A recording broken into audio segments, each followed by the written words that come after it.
Hay silencios que gritan más fuerte que cualquier palabra. Yo vivía en uno de ellos.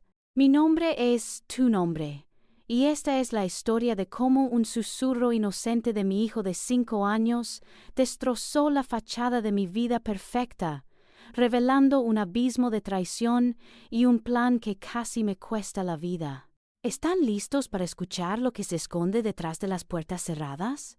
Mi hogar en Vallecas, Madrid, era, para cualquier observador externo, la imagen misma de la felicidad. Cada mañana, el sol se filtraba por las ventanas de nuestro apartamento, iluminando la mesa del desayuno donde mi hijo, Pablo, devoraba sus tostadas con la energía inagotable de sus 5 años. Javier, mi esposo, un hombre apuesto y exitoso, se encargaba de que la cafetera estuviera siempre lista, su sonrisa perfecta un sello de aprobación para nuestra vida.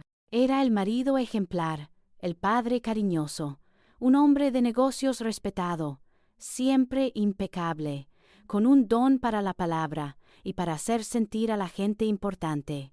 Su carrera iba viento en popa, y no escatimaba en detalles para mantener nuestro nido, o al menos su apariencia, en perfecto orden. Nuestra vida transcurría entre parques del Retiro los fines de semana, cenas con amigos en el barrio de Atocha y viajes ocasionales a la costa. Era una existencia envidiable, llena de comodidades y lo que muchos llamarían paz. Javier era el arquitecto de esa estabilidad, un muro sólido contra las incertidumbres del mundo. Él organizaba todo, desde las finanzas hasta las vacaciones familiares, liberándome de cualquier preocupación mundana.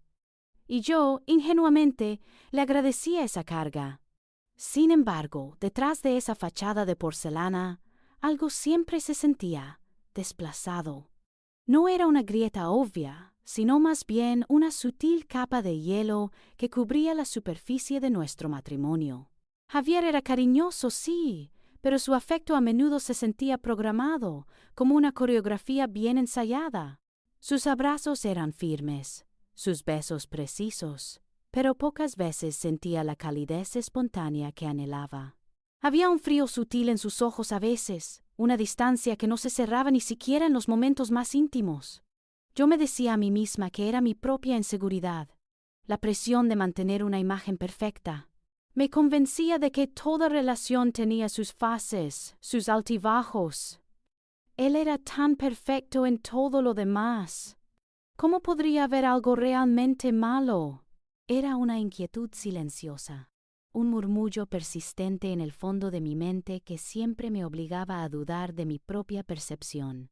Esa sensación me hacía sentir culpable, como si estuviera siendo injusta con el hombre que me había dado una vida tan cómoda. Me aferraba a la idea de que estábamos bien, que estábamos felices, porque era la única forma de no derrumbarme. No podía permitirlo.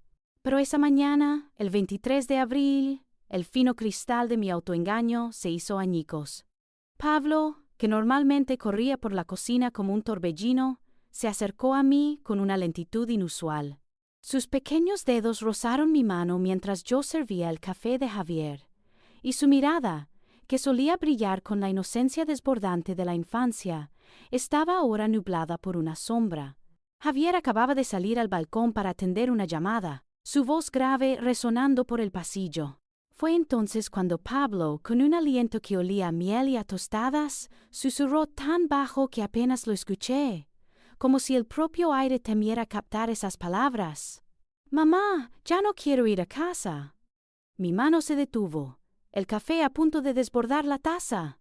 «¿Qué dices, cariño?», pregunté, forzando una sonrisa, el corazón ya apretándose con una punzada helada. Él no me miró a los ojos, sino que fijó su vista en un punto imaginario en la mesa. «Anoche escuché a papá hablar de nosotras. Dijo que ya no quería que estuviéramos en casa y que tenía un plan para ti». El mundo se paralizó. El sonido del tráfico de Vallecas, los pájaros en la ventana, incluso la voz de Javier al teléfono, todo se disolvió en un zumbido distante. Solo existía el susurro de mi hijo, una bomba de relojería disfrazada de inocencia. «¿Un plan para mí? ¿No quería que estuviéramos en casa?». Mi mente, que hasta ese momento había sido experta en racionalizar cada anomalía, se negaba a procesar aquello. ¿Qué podría significar eso? ¿Un malentendido infantil? Un niño de 5 años podía confundir fácilmente las palabras, darle un giro dramático a una conversación inocente sobre, quizás, una mudanza o unas vacaciones. Sí, eso debía ser. Un juego de palabras malinterpretado.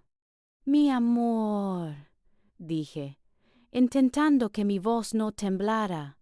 Papá nos quiere muchísimo. Seguro que has oído mal. O quizás estaba hablando de otra cosa. Traté de sonreírle, de infundirle la tranquilidad que yo misma no sentía. Pero la claridad en sus ojos, la seriedad impropia de su edad, me golpeó como un puñetazo. Él no estaba inventando. No, mamá, insistió, su voz un poco más firme. Lo dijo para ti. Esa precisión, esa palabra, para ti. No para nosotros, no para la casa, sino para ti. El escalofrío me recorrió la espalda. Sentí la necesidad imperiosa de abrazarlo, de ocultarlo, de desaparecer con él.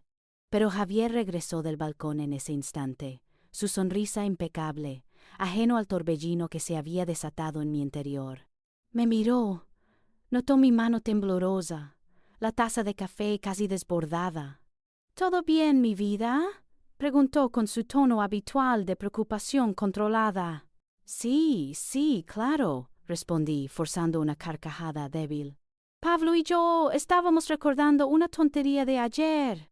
Javier me dedicó una mirada rápida, luego se inclinó para besar a Pablo en la cabeza. Pórtate bien en el cole, campeón. Mientras Javier tomaba su café y se preparaba para salir, mi mente trabajaba a 1000 por hora, intentando armar un rompecabezas cuyas piezas no encajaban en ninguna realidad conocida. El frío sutil, la inquietud silenciosa que había descartado como mi propia neurosis, ahora cobraba un significado siniestro. No podía dejar pasar esto. No podía fingir que no había escuchado. Por Pablo, por mí. Necesitaba saber la verdad, por terrible que fuera. Y lo haría en silencio, bajo la máscara de la esposa perfecta y la madre ocupada. Nadie, y menos Javier, debía saber que había escuchado ese susurro. La investigación comenzaba, y el primer paso era fingir que la fachada de mi vida seguía intacta. Desde ese momento, cada gesto de Javier, cada palabra que pronunciaba, era diseccionada por mi mente, como si estuviera buscando fisuras en la perfecta armadura que él vestía. Simulaba normalidad, sonreía en las cenas, escuchaba sus historias del trabajo con una atención que me resultaba agotadora, pero por dentro, una maquinaria de vigilancia silenciosa se había puesto en marcha. Noté que sus llamadas telefónicas se volvieron más discretas, a menudo en el balcón o en su estudio con la puerta entornada, algo inusual para alguien que siempre había compartido abiertamente sus conversaciones de negocios. Sus horarios, antes tan predecibles, ahora tenían pequeñas desviaciones. Llegaba unos minutos más tarde, o salía antes con una excusa vaga, pequeños hilos sueltos que, en otro momento, habría ignorado, pero que ahora mi mente tejedora de temores unía en un patrón siniestro. Mi corazón latía con una nueva cadencia, un golpeteo constante de ansiedad. Intentaba concentrarme en las tareas diarias, en la risa de Pablo, pero el susurro de mi hijo resonaba sin cesar en mi cabeza. Cada noche, cuando Javier se dormía a mi lado, su respiración profunda llenaba la habitación, pero a mí me parecía la calma antes de una tormenta. La duda me roía. La certeza de que algo estaba terriblemente mal se arraigaba más cada día, pero carecía de pruebas tangibles, solo sensaciones y la palabra de un niño. Un martes por la mañana, después de dejar a Pablo en el colegio, regresé al apartamento. La luz de Madrid, siempre tan brillante, parecía no alcanzar los rincones de mi mente. Al introducir mi llave en la cerradura principal, mis dedos rozaron algo metálico, rugoso, en la madera justo por encima del pomo. Me detuve en seco. Una cerradura auxiliar, negra, robusta, reluciente, con la novedad de algo recién instalado. Mi sangre se heló. Javier era un hombre obsesionado con la seguridad, sí, pero siempre me lo habría comunicado. Todas las decisiones sobre el hogar, especialmente algo tan fundamental como una cerradura nueva, se tomaban juntos. Nos sentábamos, discutíamos, pesábamos pros y contras. Pero esta pareció sin aviso, sin consulta, como un implante silencioso en la propia piel de nuestro hogar. Mi primera reacción fue de pura confusión, seguida por una ola de justificaciones desesperadas. Quizás había habido algún incidente de seguridad en el edificio que no me había contado. ¿Un amigo cerrajero le había hecho un favor? Intenté racionalizarlo, buscar cualquier excusa lógica que pudiera explicar aquella intromisión. Seguro que ha querido sorprenderme. O simplemente lo olvidó mencionar, me dije, pero mi propia voz sonaba hueca, sin convicción. La idea se desmoronó tan pronto como se formó. Él jamás olvidaría algo así. ¿Y por qué la habría instalado de forma tan secreta? ¿Por qué no habría utilizado la llave conmigo? La pregunta martillaba mi cráneo. ¿Para qué la había puesto? Y más importante aún, ¿por qué no me había dicho nada? La cerradura no era para protegernos a ambos. Era para controlar algo que yo no debía saber, para mantener fuera a alguien, o para mantener dentro a algo. La imagen de mi hogar como un santuario, como el último refugio de mi familia, se fracturó. Aquella cerradura no era un símbolo de seguridad. Era la primera grieta visible en la fachada de mi vida. Una señal tangible de que había secretos, oscuros y peligrosos, guardados justo detrás de la puerta que yo creía conocer tan bien. Mi apartamento, antes un lugar de consuelo, se había convertido en una fortaleza, pero no era para mi protección. Era la fortaleza de Javier, y yo, su habitante, era ahora una prisionera de sus secretos. El aire se volvió denso, cargado de una paranoia que ya no era un murmullo, sino un grito silencioso. La cerradura era solo el inicio, la punta de un iceberg que amenazaba con hundir mi mundo. Con cada día que pasaba, la casa, antes mi refugio, se transformaba en un laberinto de sombras, donde cada objeto parecía ocultar un secreto, cada silencio, un mensaje codificado. La paranoia se convirtió en mi compañera constante, susurrando advertencias al oído mientras yo fingía la misma rutina, la misma sonrisa forzada. La urgencia de encontrar algo más, cualquier cosa que confirmara o refutara el terrible susurro de Pablo, me consumía. No podía vivir un minuto más en esa incertidumbre asfixiante. Mis ojos, ahora calibrados para el engaño, escudriñaban cada rincón. El estudio de Javier, su santuario personal, era el lugar obvio para empezar.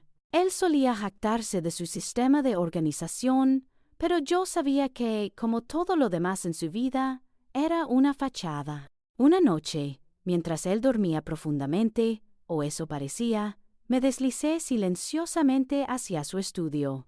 El crujido de la madera bajo mis pies era un trueno en el silencio mortal. La oscuridad se sentía opresiva, y cada sombra parecía bailar con intenciones ocultas. Revisé los cajones de su escritorio, el archivador cerrado con llave, que, sorprendentemente, encontré entre un montón de llaves viejas en un cuenco de cerámica en su mesita de noche y los estantes llenos de libros de derecho y finanzas que él nunca leía. Mis manos temblaban mientras buscaba, el sudor frío resbalando por mi espalda. En el fondo de un cajón que parecía contener solo recibos viejos y correspondencia sin importancia, escondida bajo un manual de inversión desgastado, encontré una carpeta discreta de cartón grueso. No tenía etiquetas, ni títulos, solo un aire de importancia silenciosa. Mi corazón se disparó, golpeando contra mis costillas con una fuerza que creí que Javier podría escuchar desde la habitación. Abrí la carpeta con dedos torpes y helados, esperando encontrar documentos de negocios o quizás pruebas de su infidelidad, algo que, en ese momento, me habría parecido casi un alivio comparado con el horror que ya imaginaba. Pero lo que encontré fue mucho peor. Varios documentos, impresos con membretes de compañías aseguradoras distintas, se desplegaron ante mis ojos, pólizas de seguro de vida. Mi respiración se cortó en mi garganta. ¿Mi nombre? Mi propio nombre, impreso como la asegurada. Y debajo, el de Javier, el único beneficiario. Las fechas de emisión, todas recientes, algunas de hacía solo unos meses, otras de apenas unas semanas. Nunca las había visto, nunca las había firmado. Una náusea amarga me subió por la garganta. La letra en las firmas, aunque intentaba imitar la mía, era claramente diferente. Un temblor incontrolable recorrió mi cuerpo. No era un malentendido. No era un juego de palabras. No era una simple infidelidad. Era un plan macabro, meticulosamente orquestado. La cerradura nueva, el susurro de Pablo, las llamadas secretas. Todo encajaba en un patrón tan horrendo que mi mente se resistía a aceptarlo. Quería gritar, quería romper todo en 1000 pedazos, quería que esa realidad se desvaneciera como una pesadilla. Pero no podía. Mi hijo. La imagen de su rostro inocente, confiado, me obligó a tragarme el pánico.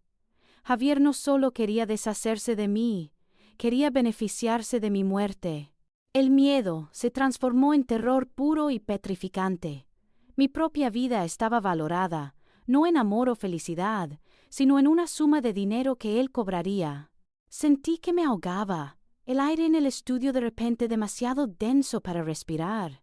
Me tambaleé, apoyando la mano en el escritorio para no caer.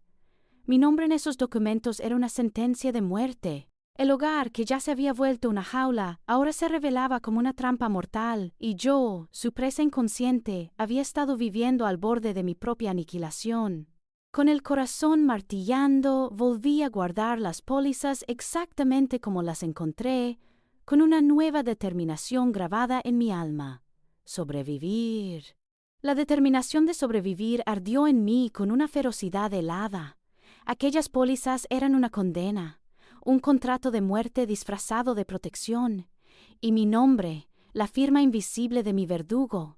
Necesitaba más, algo irrefutable que no pudiera ser desestimado como la imaginación de una esposa paranoica.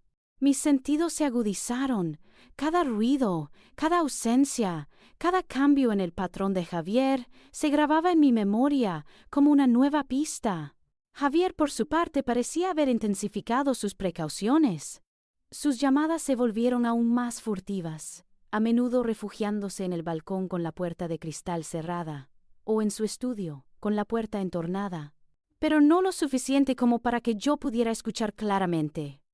La voz, antes un mero murmullo, ahora era un zumbido constante y perturbador. Una tarde, el sol ya se ponía tiñendo el cielo de Vallecas de tonos naranjas y morados. Me encontraba en la cocina preparando la cena mientras Pablo jugaba tranquilamente en el salón. Javier acababa de regresar del trabajo. Saludó brevemente, dijo que tenía que hacer una llamada importante y se dirigió a su estudio, cerrando la puerta tras de sí con un clic demasiado sonoro. El corazón me dio un vuelco. Esta era mi oportunidad. Dejé caer el cuchillo en la tabla de cortar, el ruido ahogando por un instante el latido desenfrenado de mi pecho. Caminé sigilosamente por el pasillo, mis pasos tan ligeros como plumas. Me detuve junto a la puerta del estudio, conteniendo la respiración. Un hilo de voz grave se filtraba por debajo de la rendija. Al principio, era ininteligible, solo el murmullo rítmico de una conversación telefónica. Intenté concentrarme, pegando ligeramente la oreja a la madera fría. Sí, lo entiendo. Escuché a Javier decir, su voz inusualmente tensa. Pero no podemos retrasarlo más. Hay que finiquitarlo esta semana, ¿me oyes? Sin falta. ¿Finiquitarlo? La palabra rebotó en mi mente. ¿Qué podría estar finiquitando? ¿Una operación financiera? ¿Un cierre de algún negocio turbio, quizás? Mi mente desesperada se aferró a esa posibilidad, a la idea de que todo era solo una cuestión de dinero y poder, no de vida o muerte. Intenté convencerme de que las pólizas eran solo una parte de una estrategia para proteger sus inversiones, para blindarse ante algún riesgo empresarial extremo, pero la urgencia en su voz, la forma en que pronunció finiquitarlo, resonaba con un matiz diferente, con un eco sombrío que no encajaba con el frío lenguaje de las finanzas. Hubo una pausa, un intercambio de palabras que no pude captar. Luego, la voz de Javier volvió, esta vez más baja, casi un siseo. Y lo más importante, dijo cada sílaba cargada de una amenaza implícita. Nadie debe saberlo, absolutamente nadie. Ni una palabra. Nadie debe saberlo. Esas 4 palabras sellaron el destino de mi autoengaño. No se trataba de negocios, no de una estrategia legal, no de una sorpresa familiar. Los negocios, por muy confidenciales que fueran, siempre tenían un rastro, un mínimo de transparencia para las partes involucradas. Pero esto era diferente.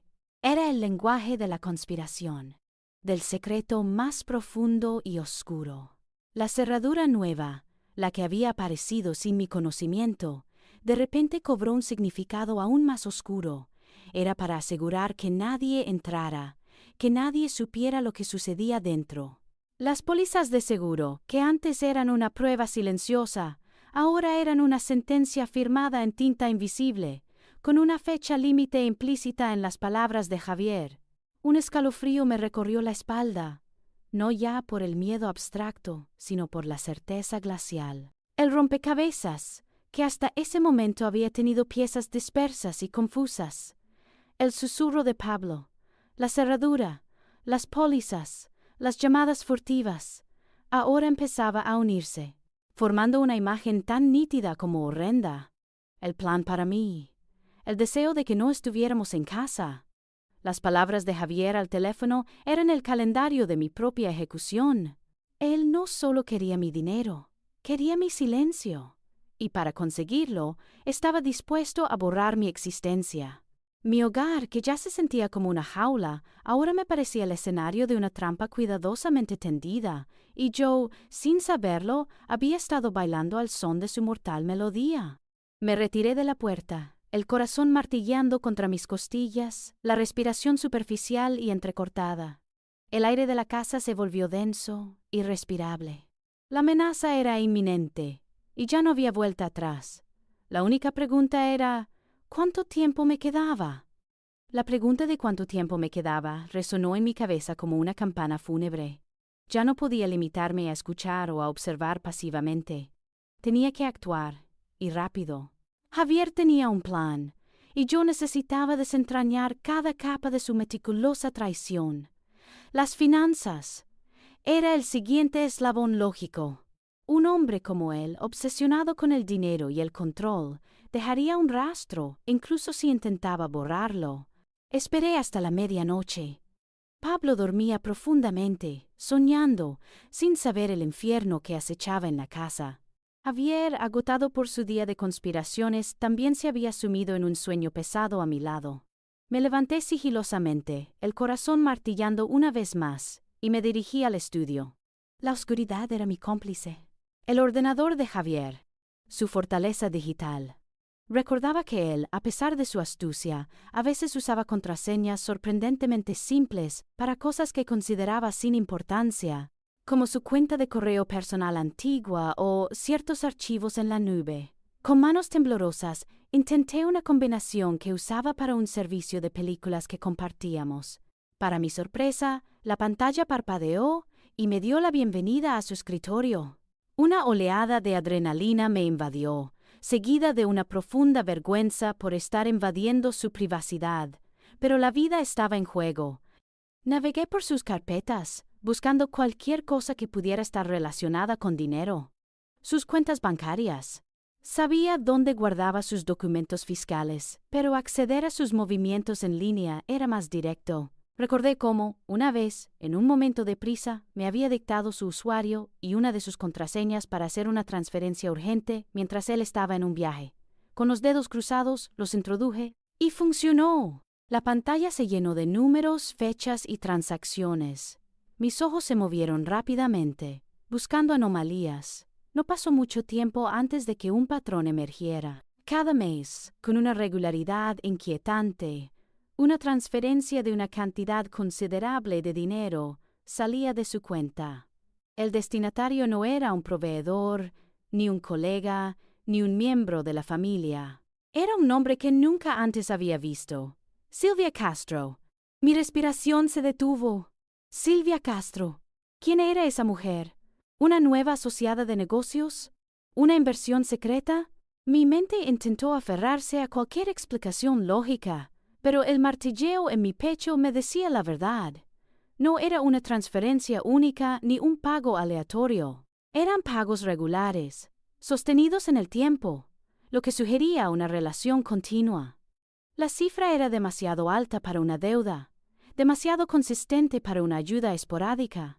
Un nuevo tipo de frialdad me recorrió, más punzante que el miedo a la muerte: infidelidad. Era la pieza que, de alguna manera, lo hacía todo aún más repulsivo. No solo estaba planeando mi asesinato, no solo estaba intentando lucrarse de ello, sino que lo estaba haciendo con una amante, con otra mujer. El dolor de la traición personal, íntima, se sumó al terror existencial. Me sentí ultrajada, humillada hasta la médula. Las piezas, antes horriblemente dispersas, ahora formaban un cuadro demasiado claro. La cerradura nueva, las pólizas de seguro, las palabras ominosas: finiquitarlo esta semana y nadie debe saberlo. Y ahora Silvia Castro, la posible razón detrás de su prisa, de su deseo de una nueva vida sin nosotras. Javier no solo quería mi dinero, quería mi lugar. Quería borrar mi existencia y reemplazarme, con total impunidad. El motivo se solidificó. Una vida nueva, sin esposa, con dinero y con una nueva compañera. El resentimiento hirvió en mi interior, un fuego helado que consumía lo poco que quedaba de mi ingenuidad. Pero no era el momento de la rabia, era el momento de la supervivencia. Copié toda la información discretamente, cada fecha, cada cantidad, el nombre de esa mujer. Era otra prueba irrefutable, un eslabón vital en la cadena de su depravación. Cerré el ordenador con el mismo cuidado con el que lo había abierto, regresando a la cama junto al hombre que ahora era un perfecto desconocido, un depredador disfrazado de esposo. El peso de lo que sabía era insoportable, pero también me dio una claridad brutal. Ya no era una duda, era una guerra, y yo estaba en primera línea. El peso de la verdad que había desenterrado no me abandonaba ni por un segundo, ni siquiera mientras intentaba sumergirme en el simulacro de normalidad. Cada mañana vestía la máscara de la esposa y madre feliz, llevando a Pablo al colegio con una sonrisa que no llegaba a mis ojos, forzando conversaciones triviales con otras madres en la puerta. Pero por dentro, la guerra seguía, mi mente analizando cada detalle, buscando la siguiente pieza del macabro rompecabezas de Javier. Un miércoles por la tarde, mientras regresaba del supermercado con las bolsas pesando en mis brazos y la mente absorta en la lista de pruebas que ya tenía, me crucé en el portal con doña Carmen. Era una mujer mayor, de esas que lo han visto todo en el barrio, y que posee una mirada que parece escudriñar hasta el alma, siempre atenta, siempre con un comentario oportuno. Hoy, sin embargo, su expresión era diferente. Su sonrisa habitual, forzada, no alcanzaba sus ojos, que se posaron en mí con una mezcla de preocupación y compasión que me puso los nervios de punta. «Querida, qué alegría verte», dijo con su voz rasposa, pero hubo un matiz inusual en su tono. Se acercó, bajando la voz como si temiera que las paredes tuvieran oídos. «Mira, no quiero meter mis narices donde no me llaman, y sabes que le tengo mucho aprecio a Javier, es un hombre tan correcto. Pero tengo que decirte algo». Mi corazón se encogió, un nudo frío en el estómago. «¿Sí, Carmen? ¿Qué ocurre?», pregunté intentando sonar casual, aunque mi sangre ya estaba helada. La alarma interna se disparó. Ella miró a un lado y a otro del portal antes de volverse hacia mí, sus ojos marrones fijos en los míos. «Pues verás. Tu marido, Javier, se está metiendo en cosas raras». Hizo una pausa dramática, como si esperara mi reacción. Fingí una sorpresa que casi me ahoga. «¿Cosas raras? ¿A qué te refieres, Carmen?». Javier es un hombre de negocios, ¿sabes? Tiene muchos proyectos. Traté de desviar el tema, de minimizar la importancia de sus palabras, pero mi voz sonó débil incluso para mí. Doña Carmen negó con la cabeza, su mirada seria. No hablo de negocios, hija. Hablo de visitas, de gente extraña merodeando, y de cómo se comporta él a veces. Tan nervioso, tan sigiloso. No es el Javier de siempre. Lo he visto hablar con hombres que no parecen muy de fiar, en el bar de la esquina, de esos que dan mala espina. Y no solo una vez.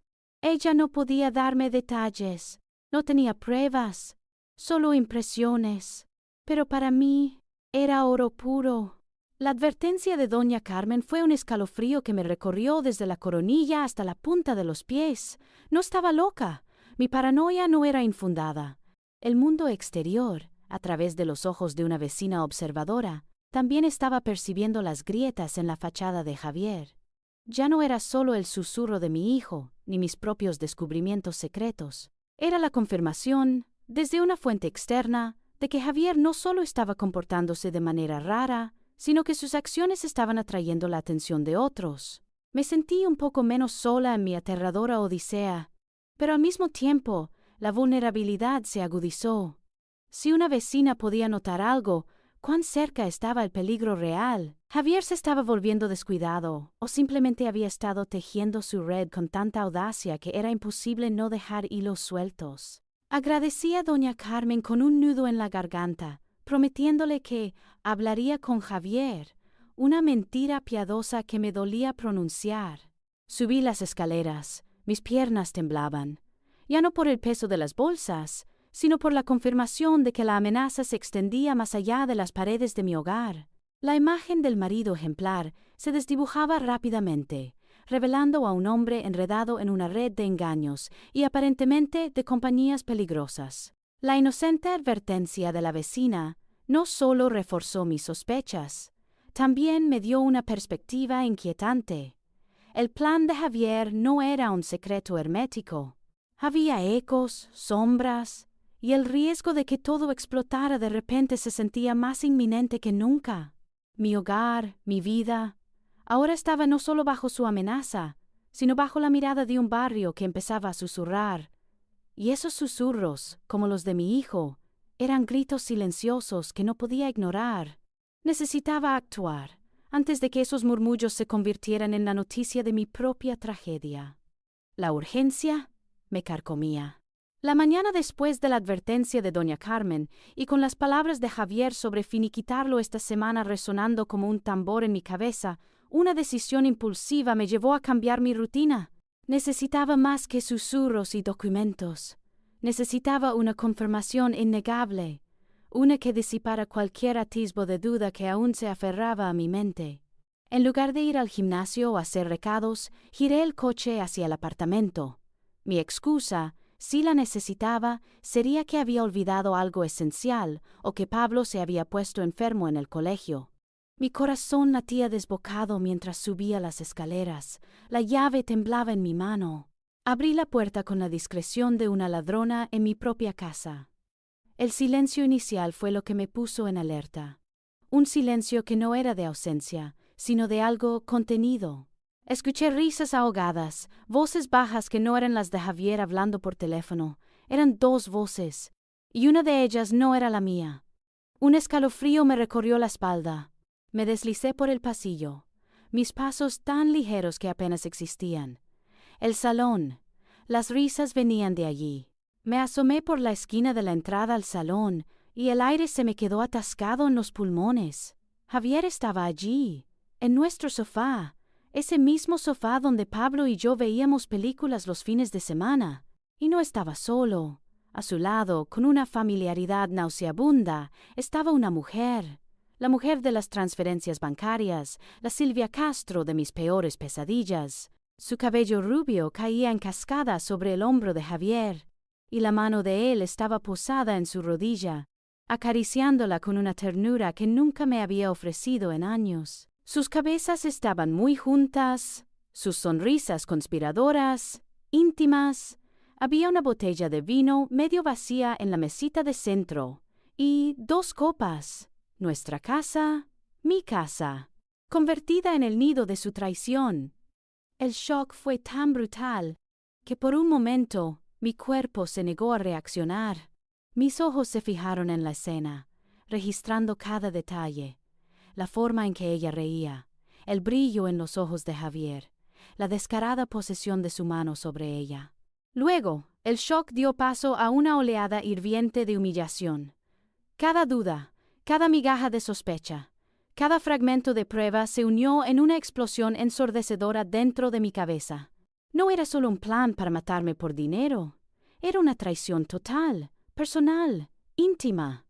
Él ya tenía una vida nueva, con una nueva mujer, y yo era solo el obstáculo que necesitaba eliminar. La ira, pura y abrasadora, intentó apoderarse de mí. Quería gritar, quería entrar, destrozar las copas, tirar la botella, arrancar a esa mujer de mi sofá, exigir explicaciones a Javier. Quería que pagaran por cada segundo de mi miedo, por cada lágrima silenciosa, por cada noche de insomnio. Mi cuerpo temblaba, las manos se apretaban en puños invisibles. Mi voz se acumuló en mi garganta, lista para estallar en un torrente de reproches. Pero justo cuando el grito estaba a punto de escapar, la imagen de Pablo parpadeó en mi mente, su rostro inocente, su confianza en mí, su dependencia. ¿Qué le pasaría si yo lo arruinaba todo en ese instante de furia? Si les confrontaba ahora, Javier sabría que yo lo sabía. Y si lo sabía, mi vida no valdría ni un minuto más. La urgencia de finiquitarlo esta semana adquiriría un nuevo y aterrador significado. La cerradura nueva, las pólizas, el dinero, todo era real. Y si él podía ser tan calculador para planear mi muerte, sería aún más peligroso si se sentía acorralado. Tuve que morderme la lengua hasta que sentí el sabor metálico de la sangre. Tuve que apretar los puños hasta que mis uñas se clavaron en mis palmas. Respiré hondo, conteniendo el temblor de mi cuerpo, mi rostro, mi alma. Me retiré lenta y silenciosamente de la esquina del salón, deshaciendo mis pasos con la misma cautela con la que había entrado. La puerta principal se cerró con un clic apenas audible, un eco del cierre de mi corazón. Bajé las escaleras, ciega por las lágrimas que ahora sí se atrevían a caer, empapando mi rostro. Había visto la verdad, había visto la traición, y la confirmación visual fue más dolorosa y más potente que cualquier documento o susurro. Ahora no solo tenía miedo, tenía un motivo, forjado en la humillación y el dolor para luchar. Y esa lucha debía seguir siendo en silencio. La humillación ardía como un veneno lento en mis venas, pero la furia, esa llama helada, era ahora mi única aliada. Después de verlos en mi propio salón, ya no había vuelta atrás. La guerra, silenciosa hasta entonces, se había declarado abiertamente en mi interior, y cada día que pasaba bajo el mismo techo que Javier era una tortura, una carrera contra el tiempo que él había fijado para mí. Mantuve la fachada, por Pablo, por mi vida. Sonreía, asentía, incluso compartía breves conversaciones sobre su día, mientras mi mente construía el siguiente paso, la siguiente trampa.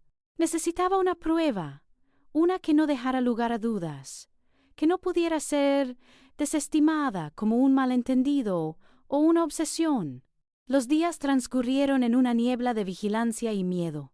Javier, ajeno a mi tormento interior, continuaba con su vida, con sus llamadas discretas y sus ausencias inexplicables. Yo, por mi parte, me convertí en una sombra, observando, escuchando, buscando esa pieza final que uniera todos los horrores. La casa, antes un nido, era ahora un campo de batalla psicológico. Una tarde, mientras recogía los juguetes de Pablo del suelo del salón, mi corazón se detuvo. Entre un cochecito de juguete y un osito de peluche encontré su viejo grabador de voz, un regalo de cumpleaños de Javier que usaba para grabar sus propias historias o canciones. Era un aparato infantil, de plástico, pero funcionaba. Lo había olvidado allí.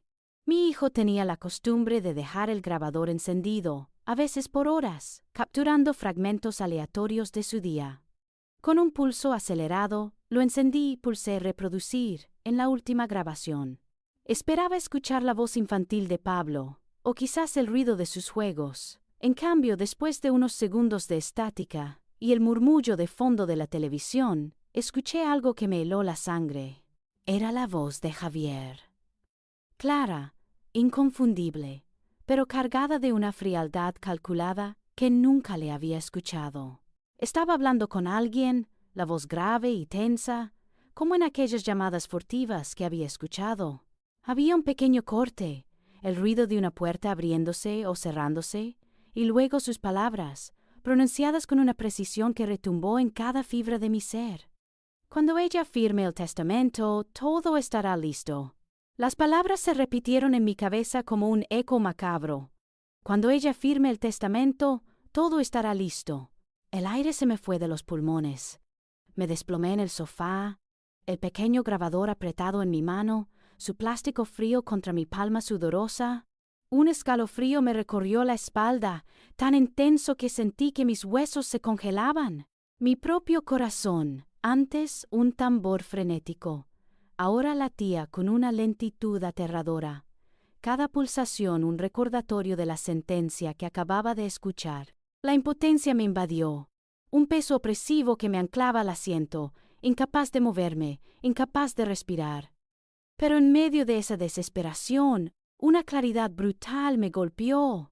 Ahí estaba, la prueba, irrefutable. El eslabón perdido que unía el susurro inocente de Pablo, la cerradura nueva, las pólizas de seguro de vida, las llamadas furtivas, las transferencias a Silvia Castro, la advertencia de doña Carmen, e incluso la escena que había presenciado en mi salón. Todo cobró un sentido definitivo y horrendo. No solo quería matarme, quería asegurarse de que sus planes financieros estuvieran blindados, que mi muerte le reportara el máximo beneficio sin dejar cabos sueltos legales. El testamento era la última pieza, el paso final antes de que todo estuviera listo. Ya no había espacio para la duda, ni para el autoengaño. La voz de Javier, grabada por la inocencia de nuestro hijo, era la confirmación de su monstruosidad. No era un juego, no era una paranoia. Era la realidad más cruda y aterradora. Sentí una náusea amarga, pero también una oleada de determinación inquebrantable que barrió el pánico momentáneo. La desesperación se mezcló con una furia fría y calculadora. Ya no era una víctima a la espera de su destino, era una madre luchando por su vida y la de su hijo. Me levanté del sofá, el grabador aún en mi mano, sintiendo cada músculo de mi cuerpo tenso. Las lágrimas que había derramado en silencio, la humillación, el miedo constante, todo se transformó en una voluntad de hierro. Javier había subestimado a la mujer que había jurado amar. No firmaría ningún testamento. Y no dejaría que todo estuviera listo para él. Esta grabación era mi salvación, la llave para desmantelar su macabro plan. Era hora de dejar de pretender, de dejar de luchar sola en la oscuridad. Era hora de llevar la verdad a la luz.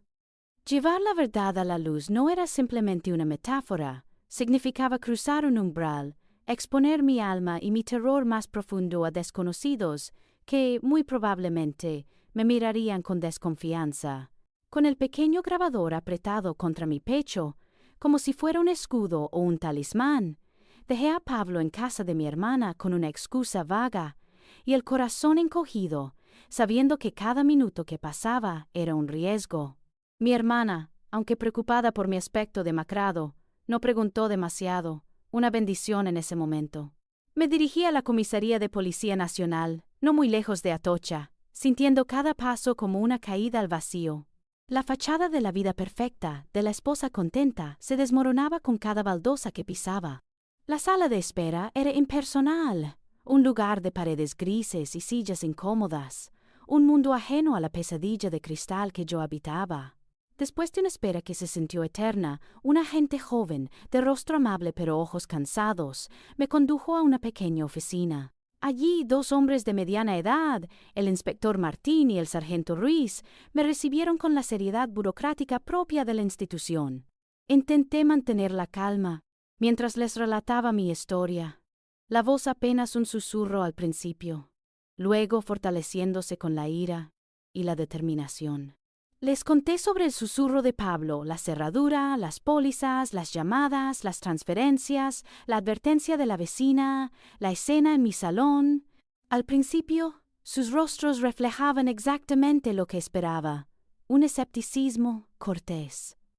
Habían escuchado innumerables historias de disputas matrimoniales, de paranoias y celos. El inspector Martín, un hombre robusto con bigote canoso, asintió lentamente mientras yo hablaba, su mirada amable pero lejana.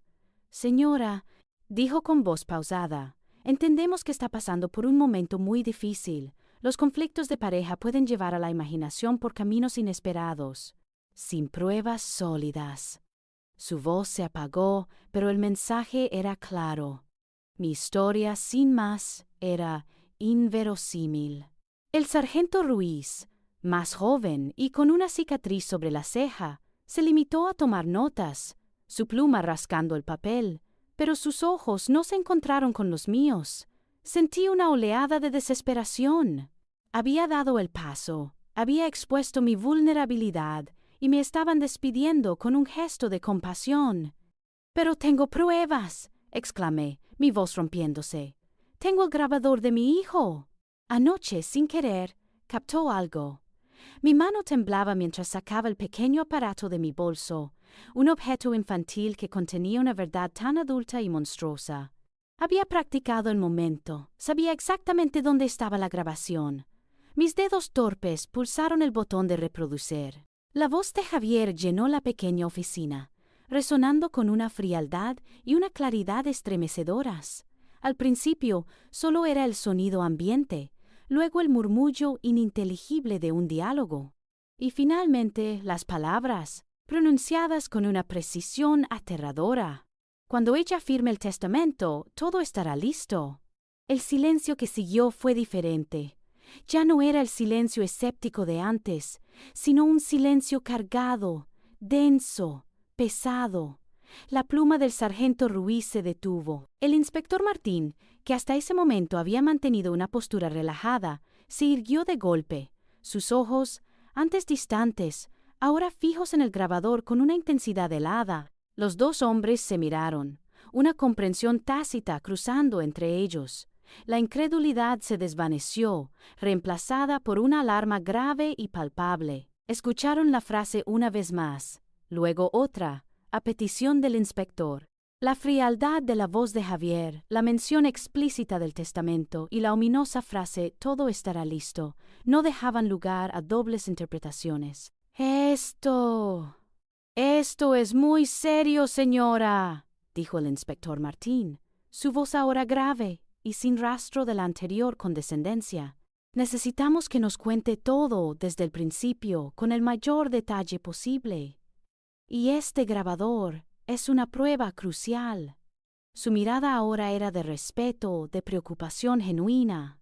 El sargento Ruiz dejó su pluma a un lado y me miró directamente, sus ojos ya no distraídos, sino centrados, calculadores. La máquina burocrática había cobrado vida, había cruzado el umbral, y la luz, aunque dolorosa, comenzaba a disipar las sombras. No estaba sola, pero la lucha, la verdadera lucha, apenas comenzaba. Los días siguientes se estiraron, cada hora un cordel tenso en mi garganta. Había cruzado el umbral de la comisaría con el corazón en la mano, y ahora mi vida se había dividido en 2 realidades irreconciliables. Una era la fachada, la rutina meticulosa que debía mantener frente a Javier, la sonrisa en el desayuno, las preguntas sobre su día, la aparente normalidad de nuestras noches. La otra era la sombra, el constante monitoreo de mi propia existencia, las llamadas discretas a un número seguro de la policía, la sensación de estar viviendo en un escenario donde mi papel era crucial para mi supervivencia. El inspector Martín había sido claro. No alertar a Javier bajo ninguna circunstancia. Actuar con la mayor normalidad posible. Eso significaba compartir la cama con el hombre que planeaba mi muerte, cenar con el depredador disfrazado de esposo y mantener una conversación trivial mientras mi alma gritaba de terror. Cada interacción era una actuación agotadora. Sus besos me parecían veneno, sus abrazos, cadenas invisibles, notaba su mirada, a veces una fracción de segundo más larga de lo normal, y mi aliento se cortaba. Sospechaba. ¿O era solo mi paranoia, amplificada por el miedo y la vigilancia? Mi mente se había convertido en un campo de batalla, analizando cada palabra de Javier, cada gesto, buscando la mínima señal de que él sabía que yo sabía. La policía, por su parte, se movía en las sombras. Me pidieron que les avisara si veía algo inusual, cualquier cambio en su rutina, cualquier visitante extraño. Me sentía una espía en mi propia casa, una pieza clave en una intrincada operación encubierta. Las llamadas telefónicas de Javier, antes motivo de sospecha, ahora eran escuchadas por oídos expertos. Sus salidas, monitoreadas. Era una carrera contra el tiempo, cada segundo cargado de la amenaza de que todo estuviera listo para él antes de que ellos tuvieran suficientes pruebas. La espera era insoportable, una tortura silenciosa que me consumía. El frío sutil que había sentido en nuestro matrimonio se había transformado en un gélido abrazo de la muerte, y yo estaba atrapada en él. Una tarde, mientras la tensión se volvía casi tangible, mi teléfono sonó. Era el número seguro del inspector Martín. Mi corazón dio un vuelco. Me retiré a la intimidad de mi habitación, la voz apenas audible. Señora. La voz del inspector era grave, pero con un matiz de alivio que me hizo contener la respiración. Lo tenemos. Javier ha sido arrestado in fraganti, ultimando los detalles de un accidente doméstico para esta misma semana. Las palabras cayeron como bloques de hielo sobre mi pecho. Mi mente se resistió a procesar, cada sílaba martillando un nuevo punto de terror. ¿Accidente doméstico? ¿Tan cerca? Un escalofrío me recorrió el cuerpo y mi voz apenas fue un suspiro. ¿Un accidente? Sí, el inspector confirmó, su voz endureciéndose. Una fuga de gas simulada, un cortocircuito grave, una explosión o un incendio fatal, una desgracia. Para usted, señora, con la ayuda de un cómplice. Él ya tenía preparada su coartada, un viaje de negocios fuera de la ciudad. El aire se me fue de los pulmones. No era solo un plan, no era solo dinero. Era una explosión, un incendio, mi cuerpo calcinado, reducido a cenizas, mi muerte diseñada para parecer una trágica fatalidad. El horror de la escena que había imaginado era 1000 veces peor de lo que mis peores pesadillas podrían haber concebido. Javier, mi esposo, el padre de mi hijo, había planeado no solo quitarme la vida, sino borrar mi existencia de la manera más cruel y premeditada, asegurándose de que no quedaran rastros. El rostro de Silvia Castro, la amante, parpadeó en mi mente. La cerradura, las pólizas, el testamento, todo era parte de esta macabra orquesta de la muerte. Un temblor incontrolable me invadió. Había estado viviendo en un barril de pólvora, y él estaba a punto de encender la mecha. El inspector siguió hablando, pero sus palabras se convirtieron en un zumbido distante. Lo habían atrapado. Había fallado. Estaba a salvo. Pero la liberación no vino con alegría, sino con una ola de náusea y dolor. No era una victoria, sino la confirmación de una traición de una magnitud que destrozaba el alma. La fachada se había roto. La guerra había terminado, pero las cicatrices ya estaban profundamente grabadas. Javier había sido atrapado, su plan mortal desvelado en toda su brutalidad. Me desplomé en la cama, el teléfono aún en mi mano, las lágrimas cayendo libremente por primera vez en semanas, no de miedo, sino de un agotamiento profundo. y de la conciencia de lo que había evitado por un milagro. Estaba viva, pero la mujer que había sido ya no existía. La voz del inspector Martín, grave y firme, perforó la neblina de mi conmoción. Señora, respire, está a salvo. Lo hemos detenido sin incidentes. En el bar de la Latina, tal como le habíamos dicho, estaba cerrando los detalles finales con el cómplice. El plan era inminente. Sus palabras, que debieron haber traído una oleada de euforia, en cambio, se mezclaron con un vacío gélido. Sí, estaba viva. El peligro físico había sido neutralizado, la amenaza mortal disipada por la eficiencia de la policía, pero el alivio no era puro. Era una amarga victoria, teñida por la profunda herida de la traición y la conciencia de que el hombre con quien había compartido una década de mi vida, el padre de mi hijo, era un monstruo. La mujer que creyó amar a Javier había muerto mucho antes que yo. Me levanté de la cama, mis piernas aún temblorosas, y me asomé por la ventana. La calle de Vallecas estaba tranquila, ajena al drama que se había desatado en mi interior.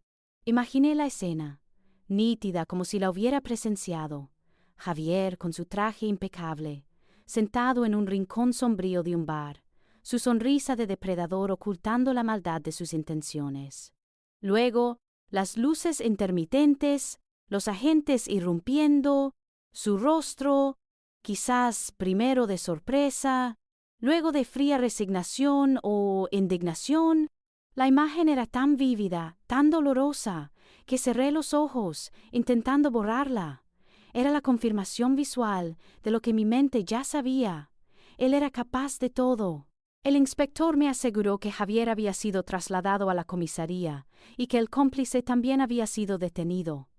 No se preocupen por él, señora. Está fuera de circulación. Las palabras eran un bálsamo para mi terror, pero no para mi corazón roto. Mi primer y único pensamiento fue Pablo, mi hijo. Él era la razón de mi lucha, de mi silencio forzado, de mi aterrador viaje a través del engaño. Necesitaba verlo, abrazarlo, asegurarme de que el mundo que él conocía aún estaba intacto, a pesar de que el nuestro se había desmoronado. Rápidamente, tomé las llaves y salí del apartamento, sin mirar atrás. El aire fresco de la noche en Madrid me golpeó, pero no pudo disipar la niebla de mi agotamiento emocional. Llegué a casa de mi hermana, el corazón latiéndome con fuerza. Ella abrió la puerta. Sus ojos se abrieron al ver mi rostro pálido y las lágrimas silenciosas que aún surcaban mis mejillas. Sin decir una palabra, me abrazó fuertemente. «Lo sé», susurró, y en su voz había una comprensión que solo una hermana podía ofrecer. Entré al salón y allí estaba Pablo, dormido plácidamente en el sofá, acurrucado junto a un oso de peluche gigante. Su pecho subía y bajaba con la inocencia de un niño ajeno a la oscuridad que había estado acechando. Me acerqué a él, mis rodillas cediendo, y lo abracé con toda la fuerza que me quedaba, inhalando el dulce aroma de su cabello. Sentí su calor, su pequeño cuerpo relajado entre mis brazos, y por primera vez en semanas el terror empezó a aflojar su agarre. Las lágrimas, ahora, eran de un tipo diferente, de gratitud, de alivio puro por tenerlo a salvo. Sus pequeños brazos se aferraron a mí en sueños. «Mamá», murmuró, medio dormido. «Estoy aquí, mi amor», le susurré, la voz ahogada. «Siempre estaré aquí. Te protegeré, siempre. Nunca, nunca. Permitiré que nada malo te pase. Empezaremos de nuevo, mi valiente. Un futuro seguro y lleno de esperanza. Un futuro sin miedo». Mis palabras fueron un juramento, no solo para él, sino para mí misma. Era el fin de la pesadilla, el comienzo de una promesa, el primer paso hacia la sanación. Estaba rota, sí, pero con mi hijo en mis brazos, sentí una fuerza renacer de las cenizas. Esta era mi verdadera victoria. El torbellino de emociones que me había sostenido durante semanas, ahora, sin el peligro inminente, estalló. Mis rodillas cedieron y caí al suelo junto al sofá, aún aferrada a Pablo. No eran solo lágrimas de alivio, sino un torrente de angustia acumulada, de terror reprimido, de una traición tan profunda que dolía hasta los huesos. Mi hermana se arrodilló a mi lado, sus brazos fuertes envolviéndome, su silencio un bálsamo. Lloré por la mujer ingenua que fui, por el matrimonio que creí tener, por la fachada que se había pulverizado. Lloré por Pablo, por la inocencia que le habían robado, por la oscuridad que había rozado su mundo infantil. Cada sollozo era un peso que se liberaba, una herida que comenzaba a sangrar abiertamente para poder sanar. El cuerpo me dolía, cada músculo estaba tenso, cada fibra agotada por la constante vigilancia, el miedo paralizante, la farsa diaria. Me sentía vacía y a la vez abrumada por la magnitud de lo ocurrido. Javier no solo había planeado matarme, había desmantelado mi confianza, mi percepción de la realidad, el mismo concepto de hogar. La liberación de la tensión fue casi tan violenta como la amenaza misma. Era como si un dique se hubiera roto dentro de mí, derramando todas las penas contenidas. Mi hermana me ayudó a levantarme, me guió a la cocina y me ofreció un vaso de agua con azúcar. Su mirada, llena de dolor y compasión, me recordaba que no estaba sola en esto, aunque el infierno hubiera sido solo mío. Cuando las lágrimas comenzaron a amainar, un pensamiento claro y persistente se abrió paso entre la bruma. Pablo. Él era mi ancla, mi razón de ser, y ahora, más que nunca, su bienestar era mi prioridad absoluta. ¿Cómo le explicaría todo esto? ¿Cómo borraría la sombra de su padre, el hombre que una vez fue su héroe y que había querido dañarnos? Sabía que las heridas de este trauma no eran solo mías. Pablo a su manera también lo había vivido. Su susurro, su grabación, su instinto. Él había sido parte esencial de mi supervivencia. «Necesitamos ayuda», le dije a mi hermana. La voz aún ronca. «Pablo y yo, no podemos con esto solos». Ella asintió, secando una última lágrima de mi mejilla. «Lo sé, y la tendremos. Hablaré con un contacto que tengo, una psicóloga infantil maravillosa. Y para ti también, mi amor». La idea de hablar con un profesional, de desentrañar el nudo de terror y traición, era aterradora, pero sabía que era un paso vital. No podía dejar que este veneno se arraigara en nosotros.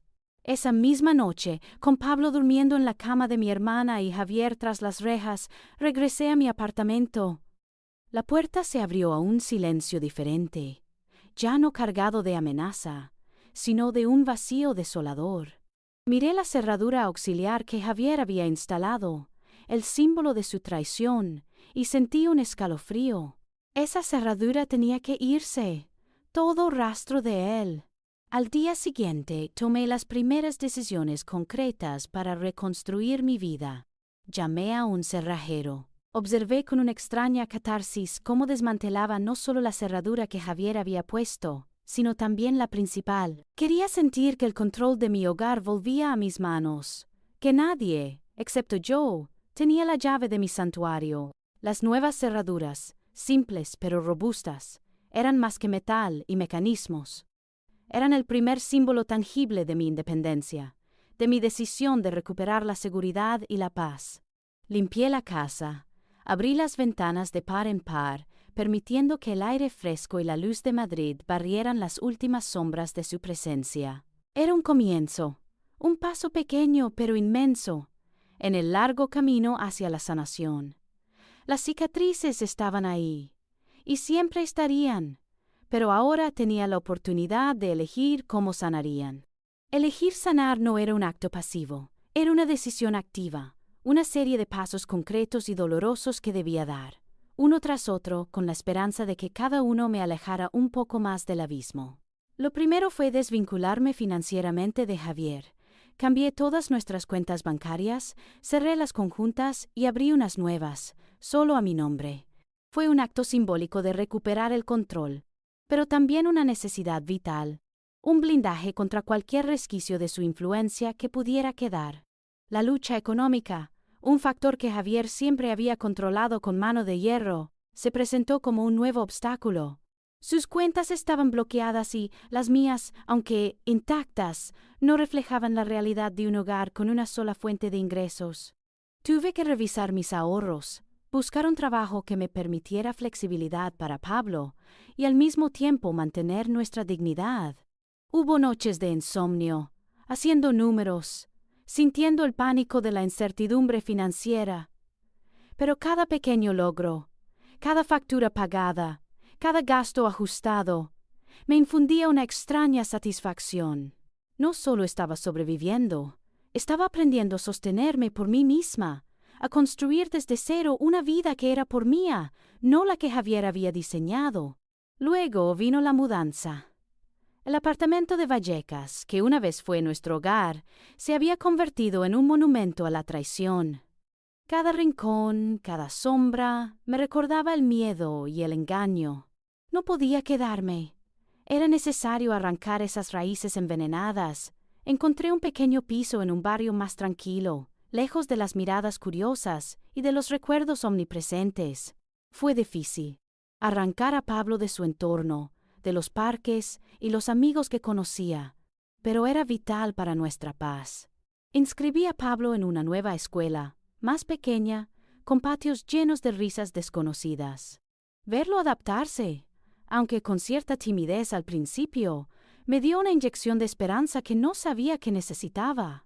Mi hermana, fiel a su palabra, me puso en contacto con una psicóloga infantil y otra para adultos. Las sesiones con Pablo fueron un desafío.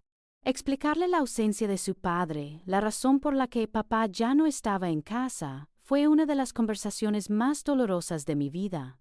La psicóloga nos guió para usar un lenguaje que él pudiera entender, centrándose en el amor y la seguridad que yo podía ofrecerle. A veces los adultos cometen errores muy grandes, y el papá ha cometido uno muy grave que lo alejó de nosotros. Pero tú estás seguro conmigo, le decía, intentando que mis palabras fueran un escudo contra la oscuridad. Para mí la terapia era un campo de batalla. Desenterrar los traumas, dar voz al miedo, a la humillación, a la rabia. Entender cómo pude haber ignorado las señales, cómo pude haber permitido que mi propia vida corriera tanto peligro. Fue un proceso catártico y agotador, pero cada sesión era un paso más hacia la superficie, lejos del abismo. Fue entonces cuando descubrí una fuerza dentro de mí que no sabía que existía. La mujer que había confiado ciegamente, la que había vivido en un silencio temeroso, se estaba transformando. El dolor no me había aniquilado. Lo había metamorfoseado en una resiliencia inquebrantable. Ya no era una sombra ni una víctima.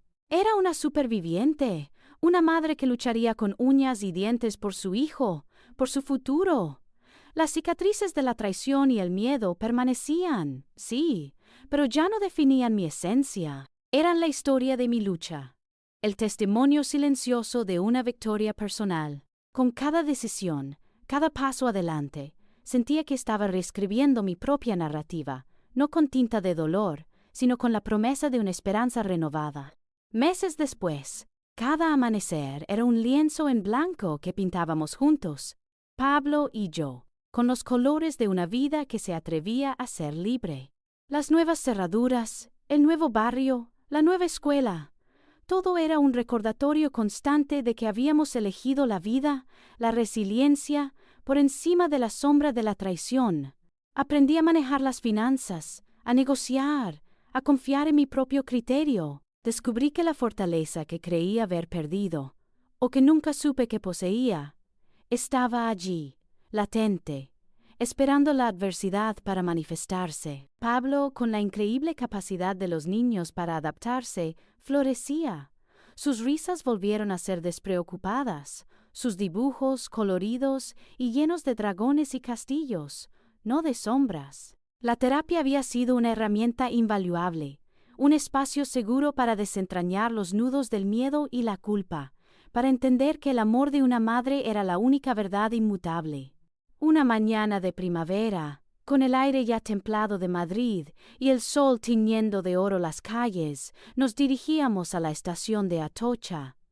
No íbamos huyendo, ni con la prisa de una escapada clandestina. Íbamos a tomar un tren a la costa, una pequeña aventura que Pablo había estado planeando con una emoción contagiosa. Él, con su mochila de superhéroe a la espalda, saltaba ligeramente a mi lado, su pequeña mano firmemente agarrada a la mía. No había miedo en sus ojos, solo la anticipación de la arena y el mar. Y en mi corazón ya no sentía el peso de la incertidumbre, sino la ligereza de una esperanza renovada. Las cicatrices estaban ahí, grabadas en mi alma como un mapa de batallas libradas.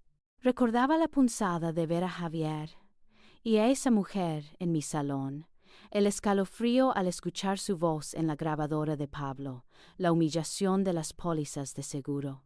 Esas imágenes, esas sensaciones, eran parte de mi historia y probablemente nunca desaparecerían del todo.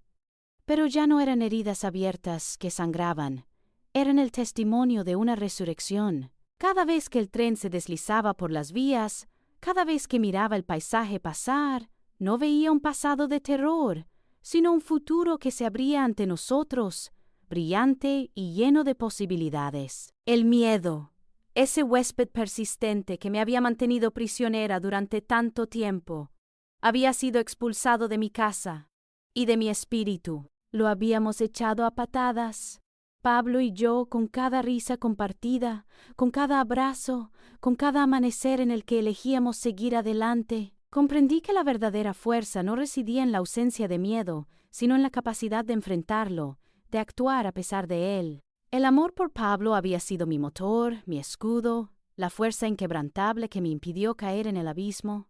Él, sin saberlo, había sido el faro que me guió a través de la oscuridad más profunda. Mientras cruzábamos la explanada de la estación, entre el murmullo de la gente y el anuncio de los trenes, sentí la mano de Pablo apretar la mía. Levanté la vista y lo vi sonreírme, una sonrisa pura y luminosa que borraba cualquier rastro de dolor. No éramos perfectos, nuestra vida no era un cuento de hadas, pero éramos libres, libres del engaño, del miedo, de la mentira.